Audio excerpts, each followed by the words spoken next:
In this episode 77 of the Daily Hustle Show, we are talking about tolerating mediocrity versus the prevailing attitude of excellence. This one's all about a Colin Powell quote that is super powerful. Also, we talk about Swedish passwords.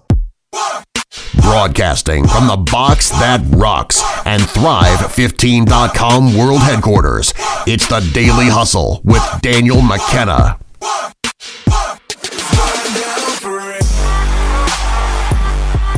What's going on, folks? It is episode 77 of the Daily Hustle. Over to my left, not wearing a jacket today, Marshall F. Morris. Over here, Daniel McKenna. Today we are talking about tolerating mediocrity versus the prevailing attitude of excellence. It's like a Street Fighter movie almost. It's like tolerating mediocrity versus the prevailing attitude of excellence. Marshall, how you doing over there, buddy? I'm doing spectacularly. It was raining this morning, and I feel awesome. That's good commentary. Thank you. The people at home They were curious. There's more value. There's more value. They were curious about the weather. It is episode 77. 77. Two sevens. Double sevens. Double sevens. Not seven squared. Nope. But seven and then followed by another seven. Yeah, we already did 7 squared. But did we? Yeah, 49. That's true. We did. I don't think we called it 7 squared. No. Okay. Got some interesting 77 tidbits here for you because you love this stuff so much. I'm sure you do. I do. Marshall, referring to the number 77, did you know during World War II in Sweden at the border with Norway, 77 was used as a password because of the tricky pronunciation in Swedish, made it easy to instantly discern whether the speaker was native Swedish, Norwegian, or German. I did not know that, Dan. You Swedish? Oh yeah. Well, say 77. then we'll know if you're Swedish or not. Thank you for educating me. Did you know a 1077 is a New York City Fire Department's 10 code for a high-rise multiple dwelling fire? If there's a 1077, that's a bad day. Thank you for educating me, Dan. And also back to sports references. Did you know 77 was the jersey number of one Ray Bourque, Canadian former professional ice hockey player, currently holds records for most career goals, assists, and points by a defenseman in the National Hockey League. Also, Olympian, became near synonymous with the Boston Bruins franchise, which he played for 21 seasons and became its longest-serving captain. I feel like there's going to be some Canadian that's going to take big issue with how you pronounced his name. Bourque? Yeah. How do you pronounce his name? Well, it being French, I'm fairly certain it's not Bourque. How do you pronounce it? I don't know. Say 77. That's what I thought. That's what I thought, you spy. Okay, let's dive into this here, Marshall. Again, tolerating mediocrity versus the prevailing attitude of excellence. Today's episode is based fully around a Colin Powell quote. Colin Powell? Colin. I called him Colin first. I misspoke. Colin Powell. For the people at home who do not know who Colin Powell is, United States statesman, retired 4-star general, which, by the way, Marshall, just in case you were wondering how hard it is to become a 4-star general, I wondered, so I looked it up.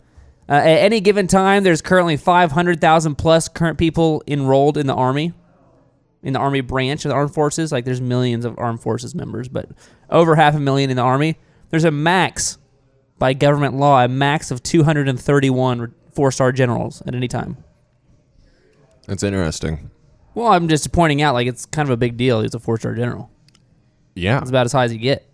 He was the 65th United States Secretary of State, serving under President George W. Bush, the first African-American appointed to that position. He was the first and so far the only African-American to serve on the Joint Chiefs of Staff. Basically, they trusted him enough to when George Bush said, "This is our foreign policy. Colin Powell, go deal with it." He was the one that was like, "All right, here's our marching orders. We're going to take on the world with these rules." He was in charge of that. We're going to take on the world with these rules. Yeah, essentially, yeah. There's their foreign policy. Kind of a big deal. This quote is amazing. It's 389 words long, Marshall. 389 words. Correct me if I'm wrong, but I believe this is from his book, My American Dream. My American Dream. I'm about 97.5% sure that's accurate. I'm not going to fight you on that. But it's from his book, My American Dream, but it's awesome. We're going to dive into it, and then along the way here, one, to give the viewers at home, the listeners at home, time to kind of digest what they just heard. And also, I want to get your take on some of this stuff, too, because I know you were pumped up about this. This specifically was one pointed out that you said we needed to talk about with the people here on the show. So I'm excited to get your feedback on this, too. My hot take. Your hot take. Yeah, okay. Okay, so let's dive into this. Colin Powell, from his book, he says, the less you associate with some people, the more your life will improve. Anytime you tolerate mediocrity in others, it increases your mediocrity. An important attribute in successful people is their impatience with negative thinking and negative acting people. As you grow, your associates will change. Some of your friends will not want you to go on. They will want you to stay where they are. Friends that don't help you climb will want you to crawl. Your friends will stretch your vision or choke your dream. Those that don't increase you will eventually decrease you. Marshall, right out of the gate, this is kind of a one. He's not afraid of a little bit of controversy here. He's not afraid of hurting somebody's feelings. Is what is apparent. This is powerful stuff. This is dynamite packed stuff here. Just in the first paragraph. Yeah. What is your take on this? Well, we could talk. I want to break it down into different parts. Let's go back and segue from one of our previous episodes, talking about habits of successful people. Okay. And Colin Powell talks about one of the habits that he's seen in successful people. He says an important attribute in successful people is their impatience with negative thinking and negative acting people. So Dan, I don't know about you, but me definitely through the years, high school, college, there's some people that have just been negative, like super negative all the time. Have you seen these people? I would only call that the majority of the human race. But so yes, I have seen a few of these people. It's just like you can't stand to be around them, or nobody else for that matter can stand to be around them. It's like, hey man, how's it going? And he goes, well, life sucks. All right. It's just like, it's Tuesday afternoon. What are you talking about? Well, and so like you see these people on, most frequently, in my opinion, on social media and for some reason, misery loves company. Sure. People that are miserable like to surround themselves with other people that are miserable, so they're miserable can feel normal. Because if you are miserable and you associate with happy people, you get uncomfortable. Okay? But uncomfortable is not bad. You surround yourself with enough happy people, you're going to say, well, I don't want to be uncomfortable. I probably should be happy. And so that's what he's talking about here.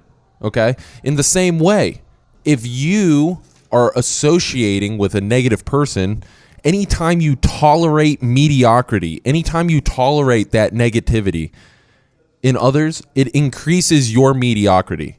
It's impossible to associate with these people and allow yourself to stay at the highest standard possible, the highest positive thinking, the highest positivity, the highest success rate. If you want to grow, okay, you cannot tolerate mediocrity in other people. Now, that extends for everybody. With their friends, with their family, with their employees, okay? So specifically in a business sense, if you're listening to this right now, you're either working for somebody or you're managing employees or you own a business. If you tolerate mediocrity in your employees, then your company will be mediocre. It's a very simple formula. So I do believe that this is very candid, this is very direct, but this is a process. This was something that you had to acknowledge and move beyond in order to get past it. You have to acknowledge it first before we get past it, and we're going to actually talk about that here a little bit later in the rest of the quote. I would also say that most people probably don't consider themselves negative people, and probably most people don't go to the extreme of every time you talk to them, they're talking about like how it's the worst day of their life, and it's probably not like that extreme.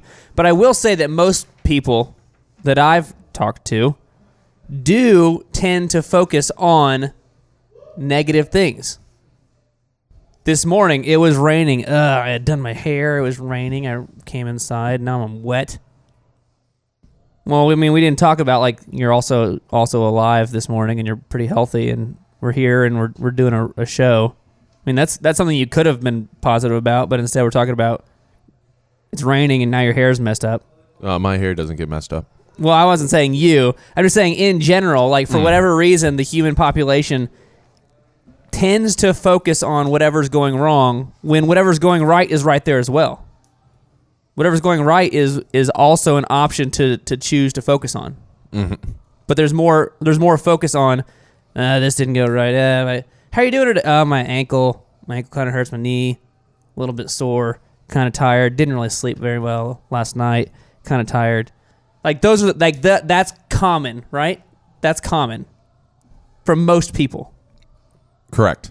So if you are at home, take the time to focus on what is right, what is going on that is right around you, and that's going to bring you out of some of this mediocre thinking that Colin Powell is talking about. Also, if I had the option, I would go back in time and pronounce that word attribute instead of attribute, because as soon as I said it, I was like, well, that's not right, but it was too late. I couldn't Photoshop it out. Is that a negative or a positive comment? That's a positive. I can do better. Okay. And people, people, I think, get confused, and criticism isn't necessarily negative. If it's constructive criticism, it's being humble enough to know that you can get better. And I think that's important within the business workplace. Got two quotes here for you. I'm ready. Andrew Carnegie. Perhaps you've heard of him. Andrew Carnegie. Only one of the world's richest men of all time. Like, built a empire. Carnegie Steel, several other things. People who are unable to motivate themselves must be content with mediocrity, no matter how impressive their other talents. Just want to get that, painted above my doorway. Like, every day I walk out, kind of like Notre Dame, you hit the sign. Do you hit your door threshold? Well, I might if I had this painted above my doorstep. Maybe, yeah. I think it's powerful. I think it's good stuff. I do that too. Well, you do that. You do that to make sure you don't hit your head on it. You do that where is it? Okay, it's right there. It's chest high. It's chest high. I got to get below chest high. Duck. That's why you do that. Yeah. Here's another one. This is something that Tim Ferriss had tweeted. You know who Tim Ferriss is? Yes, Tim Ferriss. Podcaster. One of the most successful podcasters, if not the most successful podcaster in the world, wrote the 4-Hour Work Week, the 4-Hour Body, 4-Hour Chef, 4-Hour Chef, Tools of Titans, best-selling author, known for his experimentation and preciseness. He had a tweet that said, "All good is hard, all evil is easy. Dying, losing, cheating, and mediocrity is easy. Stay away from easy." Quoting Scott Alexander. Wow. Just got some heat here for you in the morning here, Marshall. Now, it does pose an interesting question when it comes to talent, because you look at talented people, and many times you will say, that's easy for them. It's easy for that person. It's easy for that guy. He's got a huge following. It's easy for that guy. It's easy for him to make that jump shot. It's easy for him. He's tall. It's easy. And I think that's an interesting point. Are you predisposed, to certain things? Do you have certain talents? Are you gifted with certain abilities? But I believe that if we rested on most of those abilities, then they would not be as talented. The athletes, the artists, the musicians that we see would not be as far as talented as we see them now. Absolutely. It's just a starting point. Your natural talents will make you better than average, whatever you're naturally talented at. But to be good, to be world class, you can't. It's not just talent. There's a lot of work involved. Stay away from easy. Okay, we're gonna keep going with the Colin Powell here quote. Got it? Colin Powell. Here we go. Continuing. His quote here. Consider this. Never receive counsel from unproductive people. Never discuss your problems with someone incapable of contributing to the solution, because those who never succeed themselves are always first to tell you how. Not everyone has a right to speak into your life. You are certain to get the worst of the bargain when you exchange ideas with the wrong person. Don't follow anyone who's not going anywhere. With some people you spend an evening, with others you invest it. Be careful where you stop to inquire for directions along the road of life. Wise is the person who fortifies his life with the right friendships. If you run with wolves, you will learn how to howl. But if you associate with eagles, you will learn how to soar to great heights. A mirror reflects a man's face, but what he is really like is shown by the kind of friends he chooses. The simple but true fact of life is that you become like those with whom you closely associate for the good and the bad. Marshall, so far this whole quote, I feel like, you know that scene in, what's the Whoopi Goldberg. No, that's a person. What's the movie with that Will Ferrell's in, and they're starting the fraternity on the, Whoopi Goldberg. Nope, that's not it. Sam, help me out here. Old School? Yeah. Is it Old School? Yes. I think that, yeah, it's Old School. You know how, like, in Old School, he blacks out and gives this, like, highly scientific answer? Like, yeah. What happened? I feel like Colin Powell is, like, kind of writing this book, and it's going well, and he's talking about hanging out with George Bush and hanging out, and, like, here's the military stuff we did. And then he just blacked out and wrote this epiphany, like, this is amazing. This is strong stuff. Yeah. I'm ready for your hot take on this. Okay, so the synopsis, the cliff notes, the takeaway from this is your net worth is the average value of your net work. Go on. Okay, so if you don't want to be negative, don't hang out with negative people. If you want to be positive, hang out with positive people. You are who you choose to hang around. Okay, so if people want to learn about you, they look at who's in your friends, okay? You right now, if you're asking what group, what circle of people, look who's in your phone. Look at all those people. Judge all the most recent 10 people that you talked to in your phone. That's who you're like, okay? So he first is implying that the closest 10 people are rubbing off on you, okay?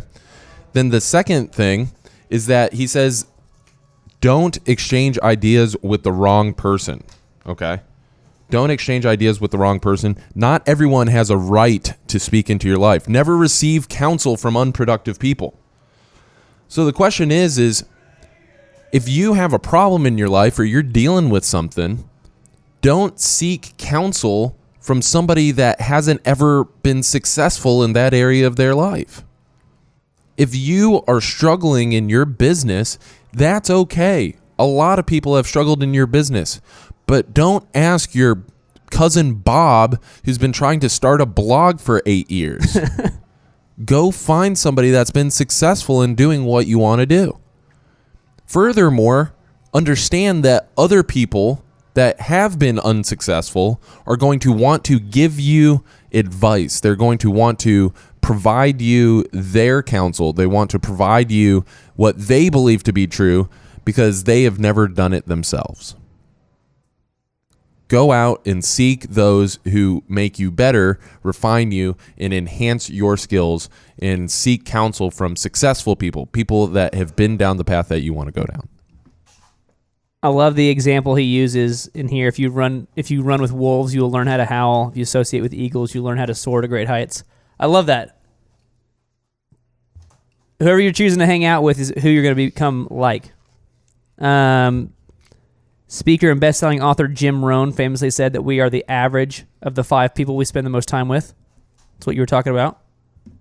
Whoever we spend the most time around, we're about the average of those 5 people. He stole my idea. He went in. He came in the future, and he watched this episode, and he watched what you said. He said, Yeah. that's really good. So did Porter Gale. Then went back in time and wrote books about it. Wow. I should read ahead. Or maybe Go ahead and give him the Porter Gale too. Porter Gale wrote a book, Your Network is Your Net Worth. The whole premise of the book is talking about how there's less job security than there was before. Employers are increasingly turning to internal referrals, and technology has accelerated those connections. So basically saying, all those people like, how did he get that sweet gig? Well, he just knew the right people.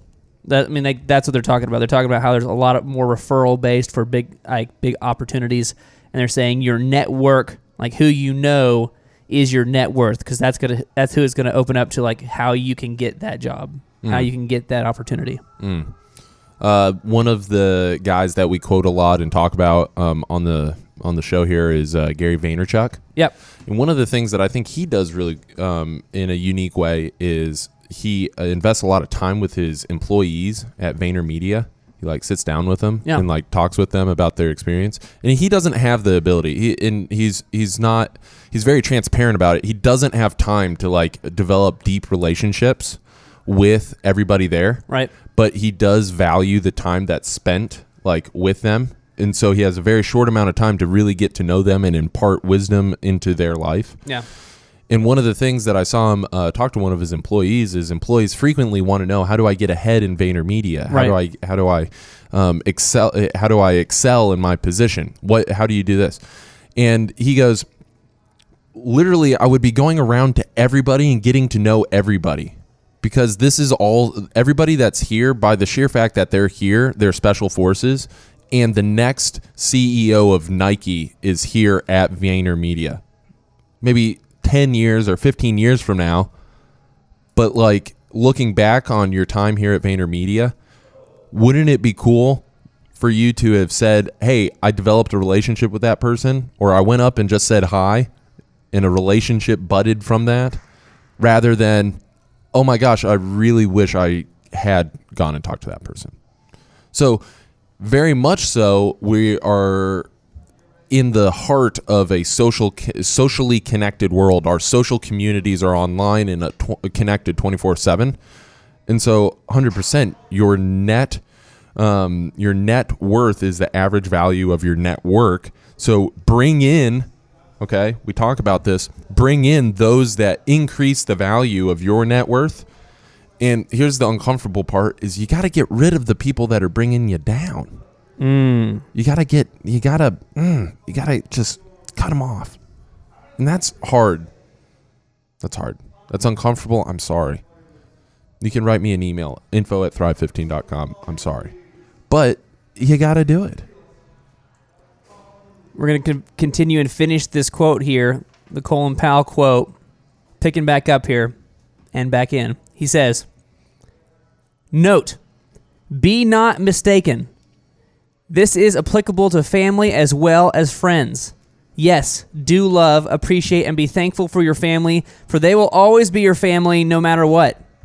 Just know that they are human first, and know that they are family to you. They may be a friend to someone else and will fit somewhere in the criteria above." He's getting personal now. "In prosperity, our friends know us. In adversity, we know our friends. Never make someone a priority when you are an only option for them. If you are going to achieve excellence in big things, you develop the habit in little matters. Excellence is not an exception. It is a prevailing attitude." I'll repeat that last part one more time. If you're going to achieve excellence in big things, you must develop the habit in little matters. Excellence is not an exception. It is a prevailing attitude. Marshall, with this last stanza, what did this mean to you? Stanza, I like that word, Dan. That's great vocabulary. No, we've talked about this on previous episodes. If you say, I'm going to manage my money well once I have a lot of money, then you will never have a lot of money.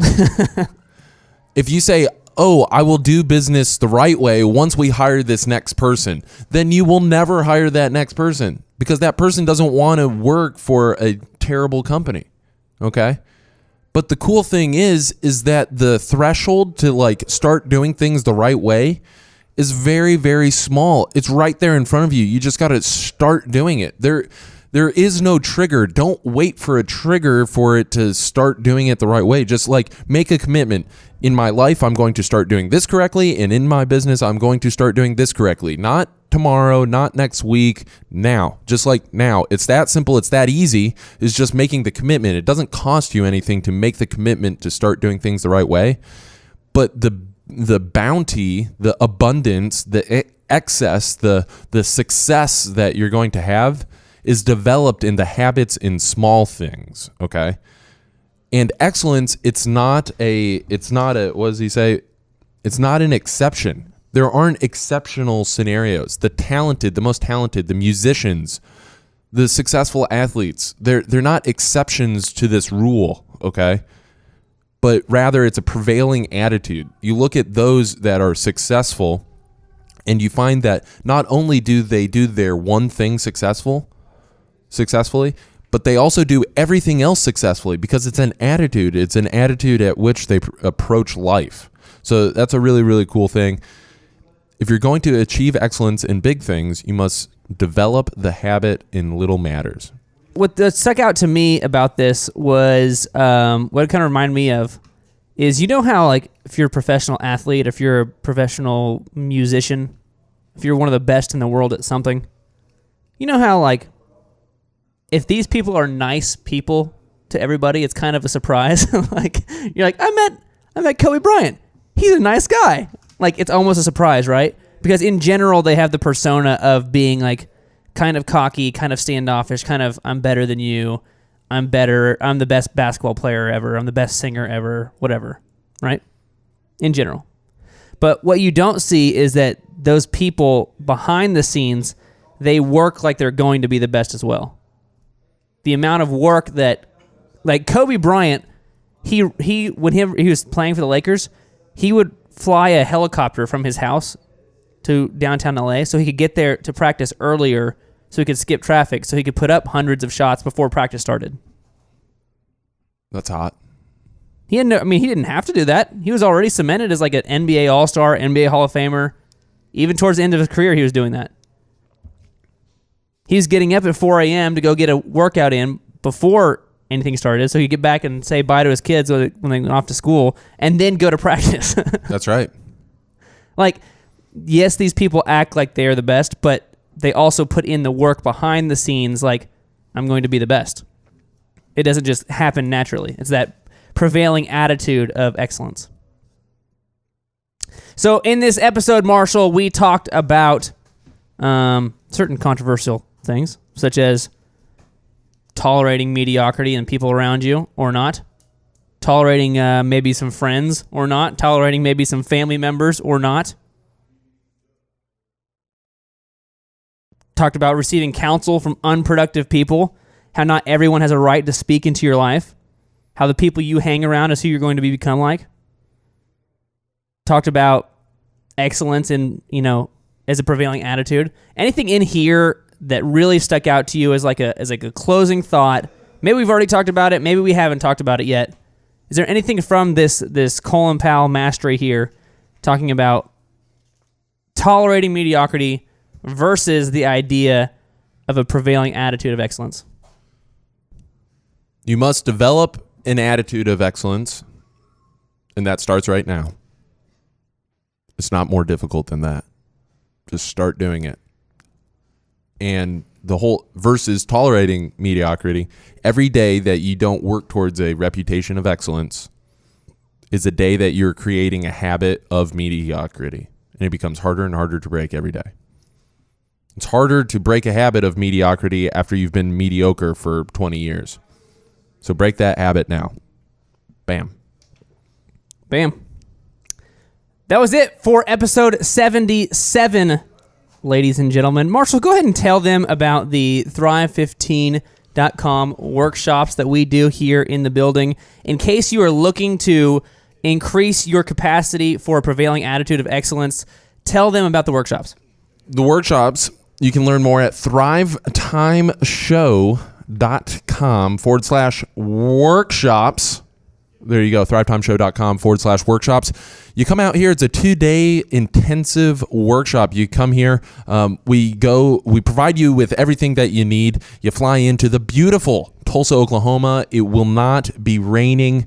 I promise it won't be raining. Usually doesn't rain. It might rain, okay? But we'll be inside, so we won't be out in the rain. But we teach you everything: customer service, sales, marketing, the purpose, refining your unique value proposition, legal, the whole shebang. We teach you everything that you need to know to get your business going. Most business owners, they leave with about 6 months worth of action items to be doing in their business once they return to their business. So we define what needs to be done and provide you the tools that you need to get going. And you just come out here. It's a 2-day intensive workshop. You're going to learn from business mentors. You're going to increase the value of your network while you're here. And it's pretty sweet. It's everything that you would want a business conference to be. There you go. Boom. That was it for episode 77, ladies and gentlemen. Over there to my left, Marshall F. Morris. Over here, Daniel McKenna. That is it for today's episode of The Daily Hustle. We will see you next time. Boom.